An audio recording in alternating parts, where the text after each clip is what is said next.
الحمد لله نحمده ونستعينه ونستغفره ونؤمن به ونتوكل عليه ونعوذ بالله من شرور أنفسنا ومن سيئات أعمالنا من يهده الله فلا مضل له ومن يضلله فلا هادي له ونشهد أن لا إله إلا الله وحده لا شريك له ونشهد أن سيدنا ومولانا محمدا عبده ورسوله أما بعد فأعوذ بالله من الشيطان الرجيم بسم الله الرحمن الرحيم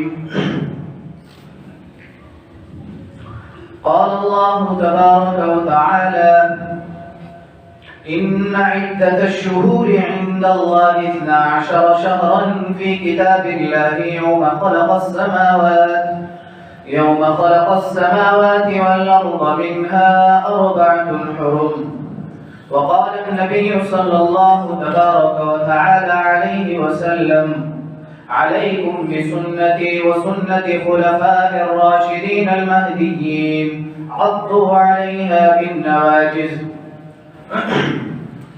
السلام علیکم ورحمۃ اللہ وبرکاتہ۔ میرے محترم دوستوں، بھائیوں، بزرگوں،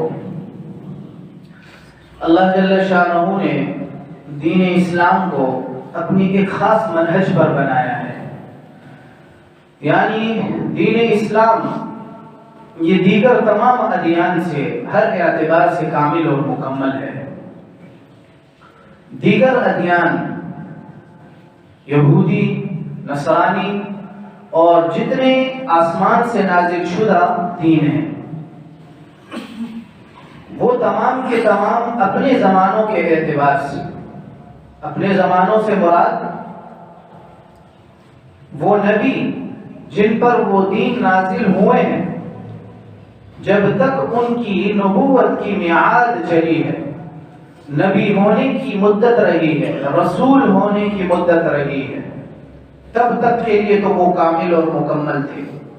وہ دین انہی زمانوں کے اعتبار سے کامل اور مکمل تھے، لیکن اسلام وہ واحد دین ہے جو قیامت تک آنے والے انسانوں کے لیے رہبر ہے اور مقتدا اور پیشوا ہے، اور دیگر تمام ادیان ان سب کا نچوڑ اسلام میں موجود ہے۔ عقیدے میں تو پورا کا پورا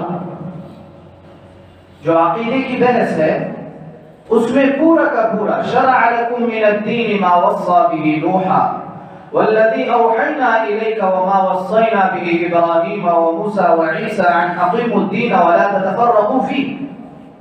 نوح علیہ السلام، آدم ثانی، آدم علیہ السلام سے لے کر جناب رسول اللہ صلی اللہ علیہ وسلم تک جتنے نبی، جتنے رسول آئے ہیں، عقیدہ سب کا ایک تھا، یعنی توحید، اللہ کو وحدہ لا شریک لہ ماننا، کسی کو ان کی ذات و صفات میں شریک نہ کرنا، رسالت، تمام نبیوں کو حق ماننا اور تمام نبیوں کے دینوں کو حق ماننا، ان کی قدر و منزلت دل میں رکھنا، کسی نبی کے دین کا انکار نہ کرنا، اپنے زمانوں کے اعتبار سے جو نبی کا زمانہ پائے ان کی نصرت اور تائید کرنا، اور ان تمام کتابوں کو، ان تمام صحائف کو جو نبیوں پر نازل ہوئے حق ماننا، قبر کی زندگی کو حق ماننا، حشر کی زندگی کو حق ماننا، اور ابد الآباد جنت و جہنم کی زندگی کو حق ماننا، اور فرشتوں کو حق ماننا، اور اللہ کی تمام مخلوقات کے ان سب پر اللہ کا قبضہ ہے، یہ تمام مشترک رہا ہے آدم علیہ السلام سے لے کر جناب رسول اللہ صلی اللہ علیہ وسلم تک، کسی چیز میں اختلاف نہیں رہا۔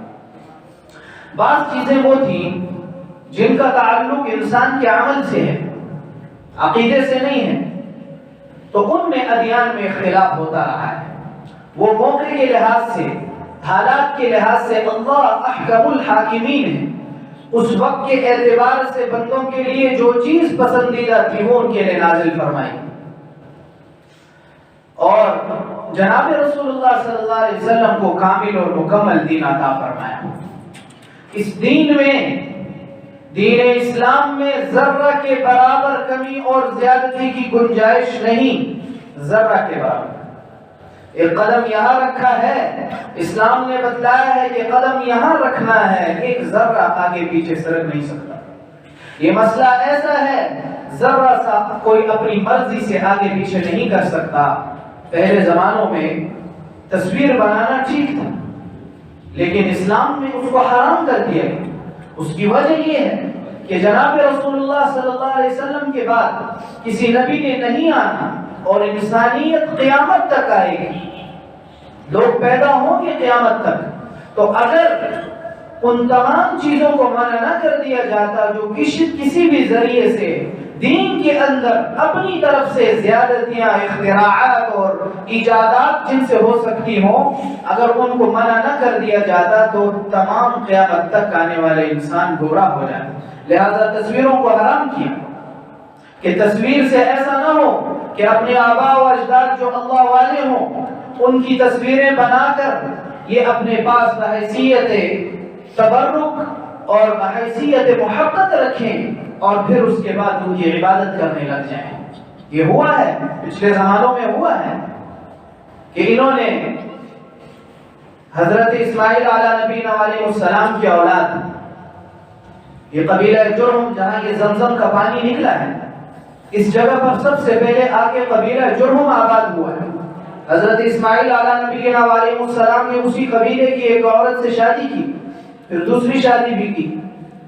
تو جب اس قبیلے کا ہولڈ بڑھا وہاں تو انہوں نے ابراہیم علیہ نبینا علیہ السلام کی اولاد کو وہاں سے نکال دیا۔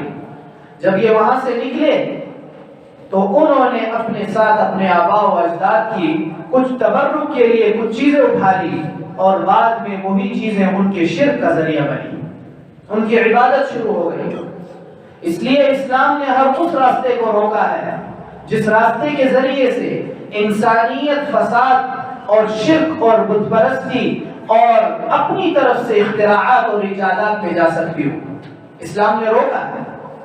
انہی چیزوں میں سے ہمارے فی الحال کے موضوع کے اعتبار سے رجب کا مہینہ ہے، پچھلے جمعے اس کے متعلق کچھ بات بتلائی گئی کہ رجب کا مہینے کی فضیلت اور اس میں ہونے والی کچھ اپنی طرف سے ایجادات اور بدعات اور اختراعات جس کا شریعت سے کوئی تعلق نہیں، دین اسلام سے اس کا کوئی تعلق نہیں ہے، انسانیت نے اپنی طرف سے اپنے من گھڑت چیزیں بنائی ہیں۔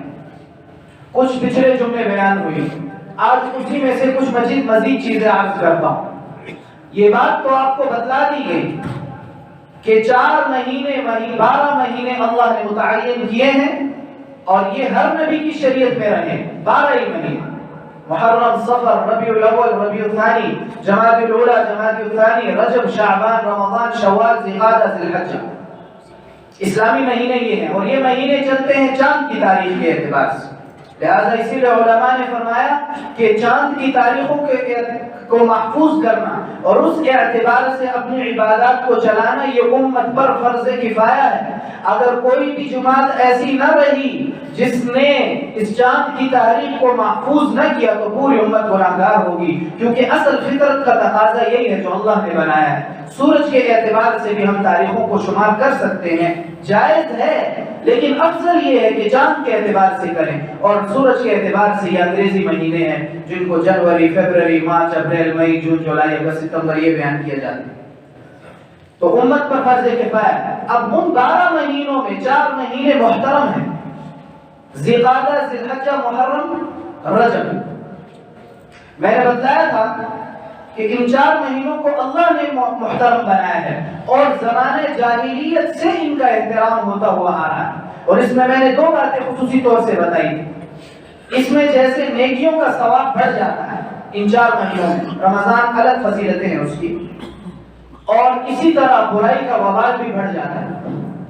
اور اسی طرح جو شخص چاہتا ہے کہ میں باقی مہینوں میں دین کے مطابق زندگی گزاروں، اچھائی کے مطابق زندگی گزاروں، وہ ان مہینوں میں اپنے آپ کو اچھائی پہ ڈالنے کی کوشش کرے۔ اب ان میں سے پہلا مہینہ ہے رجب، باقی مہینے جب آئیں گے تو ان کے متعلق مسائل بتلائے جائیں گے، انشاءاللہ جمعے کے بیان میں ہی بتلائے جائیں گے، محرم کے بھی اور ذی القعدہ کے بھی، ذی الحجہ کے بھی۔ رجب کے متعلق چونکہ خرافات بہت زیادہ ہیں، 2 مہینے محرم اور رجب۔ محرم کے اندر تو بہت زیادہ خرافات کی جاتی ہیں، ان میں سے ایک رجب کا مہینہ ہے، رجب میں بھی بہت خرافات ہوتی ہیں۔ اب یہ سمجھیں کہ رجب کی تاریخوں میں کوئی کہتا ہے کہ رجب کی پہلی رات کو فلاں نماز اس ترتیب سے پڑھیں تو اتنا اتنا اتنا اس کا ثواب ہوگا۔ کل مجھے رات کو کسی نے میسج کیا صلاۃ الرغائب کے نام سے کہ جناب علی مغرب کی نماز کے بعد رجب کی تاریخ میں اتنی رکعت پڑھیں، پہلی رکعت میں یہ سورت، دوسری رکعت میں یہ سورت، تیسری رکعت میں یہ سورت، اس کا یہ ثواب ہے اور یہ ہوگا اور یہ ہوگا۔ اب اس کے لیے مختلف تاریخیں لوگوں نے متعین کی ہوئی، کوئی پہلی رجب کو کر رہا ہے، کوئی 10ویں کو کر رہا ہے، کوئی 15ویں کو، کوئی 27ویں کو، کوئی 20ویں کو۔ ایک بات، عبادات کے اپنے طرز اختیار کیے گئے، اب اپنی طرف سے نمازیں بنائی گئی ہیں۔ پہلی بات یہ بات یاد رکھیں، رجب کا مہینہ محترم ضرور ہے، لیکن اس میں جناب رسول اللہ صلی اللہ علیہ وسلم کی طرف سے اسلام نے کوئی عبادت مخصوص نہیں کی۔ تلاوت، نماز، ذکر و اذکار، استغفار، درود شریف، نمازیں، صلہ رحمی، کھانے کھلانا، لوگوں کے ساتھ اچھائیاں کرنا، خیر پہنچانا، سب کی اجازت ہے۔ روزے رکھنا، روزے کی تفصیلی بحث پچھلے جمعے بتلائی، سب کی اجازت ہے۔ جس کی توجہ کے ساتھ، جس کی جتنی استطاعت ہے، جتنا کر سکتا ہے، جون سی عبادت کر سکتا ہے، اس کو اجازت ہے۔ کوئی مخصوص نہیں ہے کہ فلاں دن یہ کام ہوگا تو یہ ہوگا اور یہ عبادت ہوگی اس ترتیب سے ہوگی تو یہ ہوگی۔ اب بعض لوگ ان اپنی اختراعات کے متعلق چند احادیث بنا کر پیش کرتے ہیں کہ اللہ کے رسول صلی اللہ علیہ وسلم سے حضرت انس بن مالک نے یہ نقل کیا کہ اس مہینے میں جو رات کو قیام کرے گا اس کو یہ ملے گا، دن کو قیام کرے گا یہ، روزہ رکھے گا یہ ملے گا، صلہ رحمی کرے گا یہ ملے گا، کسی کو کھانا کھلائے گا یہ ملے گا، کسی کو کپڑا پہنائے گا۔ یہ تمام روایات محدثین کے ہاں موضوع اور من گھڑت ہے، ان کا سند حدیث سے کوئی تعلق نہیں ہے۔ جناب رسول اللہ صلی اللہ علیہ وسلم کی طرف اپنی طرف سے ایجادات کی گئی ہے، موضوع ہے، جھوٹ ہے، من گھڑت کسی کو کہا جاتا ہے، اپنی طرف سے جھوٹ بنایا گیا۔ لہذا اگر آپ سے کوئی اس قسم کی حدیث بیان بھی کرے، جن لوگوں نے اس کو ذکر کیا انہوں نے صاف الفاظ میں لکھا ہے فہذا موضوع، یہ حدیث موضوع، جھوٹ، من گھڑت ہے، وَرُوَاتُهُ مَجْهُولٌ، اس کے جتنے راوی ہیں سارے مجہول ہیں، سارے لا معروف ہیں، کسی کو ہم جانتے نہیں ہیں کہ کون ہیں یہ لوگ۔ لہذا اس قسم کی کوئی روایت قبول نہ کی جائے، اور یہ سارا موضوع اور من گھڑت ہے۔ جو بھی عبادت جس کی استطاعت میں ہے، دن میں یا رات میں، روزوں کی، نماز کی، تلاوت کی کثرت اچھی ہے، جس کو اللہ توفیق دے، لیکن لازم کر لینا کہ یہ ایسا اور مخصوص طریقوں کو ایجاد کر دینا، یہ اسلام میں اپنی طرف سے زیادتی ہے، اور اسلام میں اپنی طرف سے زیادتی یہ گمراہی ہے۔ فرمایا اللہ کے رسول صلی اللہ علیہ وسلم نے کہ کل بدعت ضلالہ، ہر بدعت دین میں اپنی طرف سے کسی چیز کو، نئی چیز کو دین بنا کر پیش کرنا، توجہ، دین میں اپنی طرف سے کسی چیز کو دین بنا کے پیش کرنا، دین بنا کے پیش نہیں کر رہے، آپ کر سکتے۔ ایک آدمی ہے کہتا ہے میں گوشت نہیں کھاتا ہوں، نہ کھاؤ، کہتا ہے میں گوشت اس لیے نہیں کھاتا ہوں کہ اسلام نے حرام کیا ہے، یہ جھوٹا ہے، یہ دین میں اس نے اپنی طرف سے ایجاد کی ہے۔ قاضی کی عدالت ہوگی تو وہ اس شخص کو بلائے گا، اسلامی نظام ہوگا تو وہ اس شخص کو بلائے گا کہ تم نے دین میں اپنی طرف سے کیوں ایجاد کی۔ دین میں کسی چیز کو اپنی طرف سے ایجاد کرنا، دین سمجھ کے اس کو کرنا، یہ بدعت ہے۔ اور اللہ کے رسول نے فرمایا وَكُلُّ بِدْعَةٍ ضَلَالَةٍ، ہر بدعت ضلالت اور گمراہی ہے، وَكُلُّ ضَلَالَةٍ فِي النَّارِ، اور ہر گمراہی کا نتیجہ جہنم میں پہنچنا ہے۔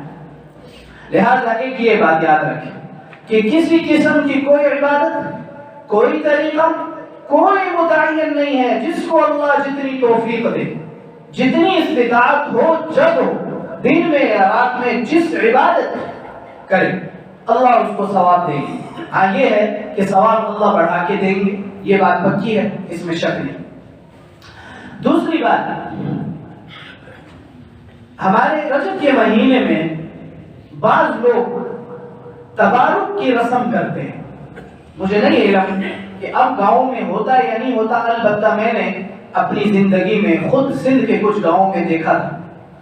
تبارک کی رسم یہ ہے کہ رجب کی مخصوص راتوں میں کسی مقام پر جمع ہو کر، کسی مسجد میں جمع ہو کر، کسی محلے میں، کسی گھر میں جمع ہو کر ایک شخص تبارک الذی سورۃ الملک کی تلاوت کرتا ہے اور کچھ کھانے اکٹھے کیے جاتے ہیں، اور پھر اس تبارک الذی پڑھ کر مخصوص تعداد میں 40 41 اس پہ پھونکا جاتا ہے، اور پھر کہا جاتا ہے یہ برکت والا کھانا ہے، یہ کھاؤ۔ سراسر بدعت ہے، اسلام سے اس کا کوئی تعلق نہیں۔ اپنے موضوع پر چلتے ہوئے درمیان میں ایک گزارش عرض کرنا چاہتا ہوں۔ ہمارے ہاں بعض صوفی جاہل، جس کو کہتے ہیں جاہل بے وقوف، کیا کرتے ہیں؟ کرنا چاہتے ہیں دین کا کام، نیت بھی یہ ہوتی ہے کہ اللہ کو راضی کرے، کوئی اور نیت نہیں ہوتی، طریقہ اتنا غلط اختیار کرتے ہیں کہ ثواب کے بجائے گناہ سر پہ آ جاتے ہیں۔ مثال کے طور پر اب رجب کی رات ہے یا 15 شعبان کی رات ہے، اب جناب علی مسجد کے ممبر پر آ گئے اور اسپیکر پوری محلے کا آن کر دیا۔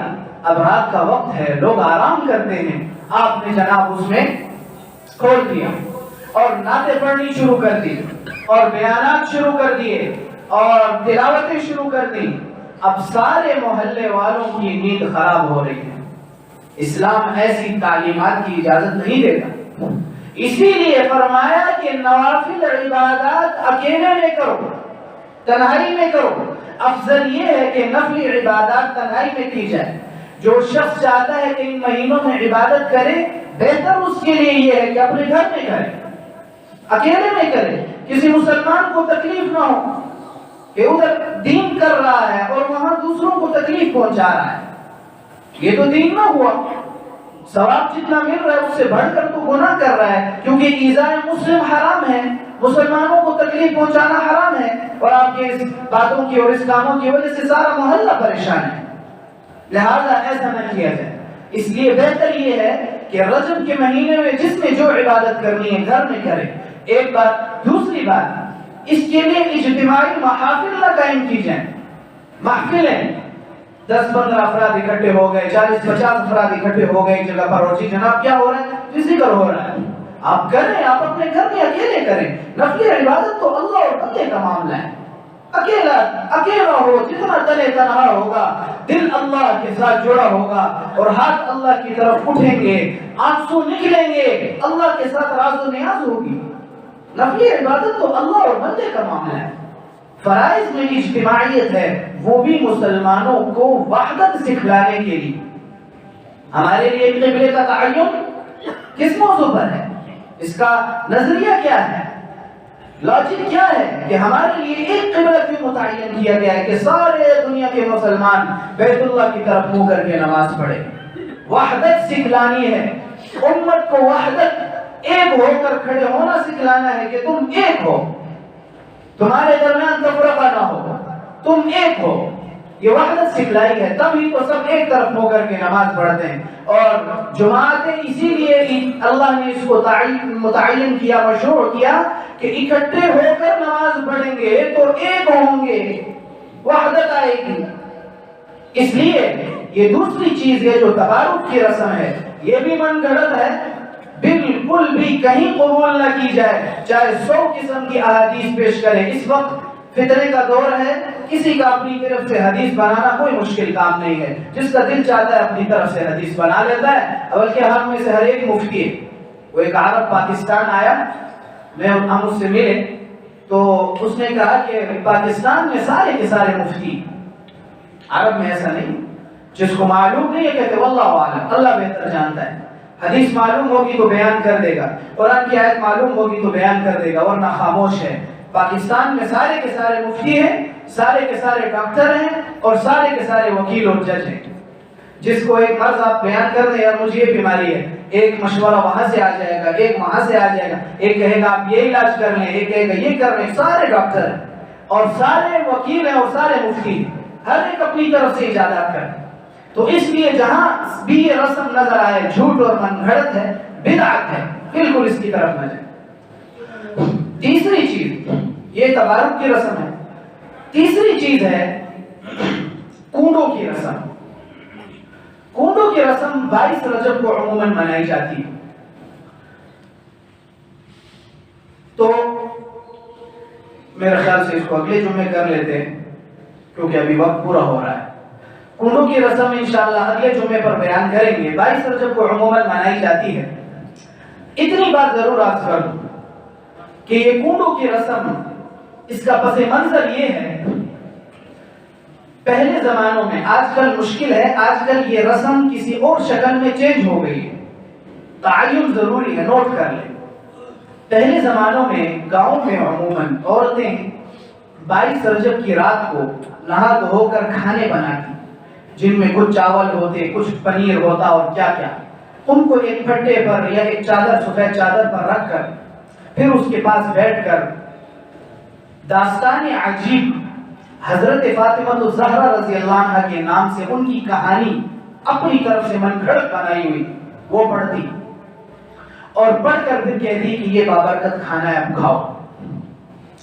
آج کل یہ رسم حضرت امام جعفر صادق رحمہ اللہ تعالی ان کی طرف منسوب کی جاتی ہے، اور معذرت کے ساتھ کہ وہ سراسر جھوٹ اور من گھڑت ہے. حضرت امام جعفر صادق رحمہ اللہ کا دامن اس سے بالکل پاک ہے. وہ اس قسم کی جھوٹ نہیں کہہ سکتے، اور ان کی طرف یہ بات منسوب کی جاتی ہے کہ وہ کہتے ہیں کہ 22 رجب کو اس کی رات کو میرے لیے کھانے بنا کر اور اس پہ میری یہ داستان عجیب پڑھو، ورنہ قیامت کے دن میرے ہاتھ ہوں گے اور تمہارا گریبان ہوگا. ان کی طرف جھوٹ بولا جاتا ہے، در حقیقت یہ وہ نہیں ہے. یہ در حقیقت اور بتلایا جاتا ہے کہ یہ امام جعفر صادق رحمہ اللہ کی تاریخ ولادت ہے، پیدائش کی تاریخ ہے. در حقیقت ایسا نہیں ہے. اہل علم جو محققین علماء ہیں ان کے ہاں معاملہ کچھ اور ہے. وہ فرماتے ہیں کثرهم اللہ فیوزهم، اللہ ان کے فیض کو عام کرے. علماء حق نے دین کو بچایا ہے، واللہ کے گمراہیوں اور بدعات میں مبتلا کر دیتے اور دین کا چہرہ بدل دیتے. اللہ ان کی برکات و عمروں میں برکت عطا فرمائے. حضرات علماء اکرام نے فرمایا کہ در حقیقت یہ معاملہ کچھ اور ہے. وہ یہ ہے کہ اہل تشیع شیعہ حضرات جو کہ رافضیہ ہیں، ان کے ہاں چونکہ بغض معاویہ رضی اللہ عنہ پایا جاتا ہے، اور یہ 22 رجب حضرت معاویہ رضی اللہ عنہ کی تاریخ وفات ہے، یہ اس پر خوشی مناتے ہیں. یہ در حقیقت یہ چہرہ ہے جس کو امام جعفر صادق رحمۃ اللہ علیہ کے چہرے کی طرف پھیرا جاتا ہے، اور ان کے دامن کو اس جھوٹ سے گندا کیا جاتا ہے. یہ ان کی وہ غلط ذہنیت ہے جس کو ان کونڈوں کی رسم میں انہوں نے بدلا ہے. اور آج مسلمان کفر کی دیکھی اپنے اسلام سے بے خبر، صرف چند باتوں کی حرص میں کہ کہہ دیا، جس میں پرچے تقسیم کر دیتے ہیں کہ یہ امام جعفر رحمۃ اللہ علیہ کی کہانی ہے اور حضرت نے فرمایا تھا جو ان کونڈوں کو کرے گا اس کو یہ دوں گا، مال میں زیادتی ہوگی، اولاد میں زیادتی ہوگی، فلاں ہوگی. جھوٹ ہی جھوٹ. مسلمان ان حرص اور لالچ میں آ کر حضرات صحابہ رضوان اللہ تعالی علیہ اجمعین کی عزت اور ناموس کی حفاظت کیے بغیر کفر اور جاہلیت اور بربریت کے دلداروں کے پیچھے چلتا ہے اور ان کے طریقوں کو اپناتا ہے. آپ ذرا آگے مسلمان اپنے مسجد کے امام سے تو پوچھیں کہ حضرت یہ کام ہو رہا ہے، کیا قرآن و سنت اس کی اجازت دیتا ہے؟ ہمارے رہبر اور مقتدا ایک طرف کہتے ہیں لا الہ الا اللہ محمد الرسول اللہ کہ محمد اللہ کے رسول ہے، اور دوسری طرف چلتا ہے 2020 کے ایک جاہل اور بے دین آدمی کے پیچھے. تو لا الہ الا اللہ محمد رسول اللہ کا مطلب تو یہ ہے کہ میں جناب رسول اللہ کی پیروی کروں گا. اور اگر آپ کو خود علم نہیں ہے تو آ کے عالم دین سے پوچھ لیں کیا جناب رسول اللہ کی شریعت میں یہ چیز موجود تھی صلی اللہ علیہ وسلم.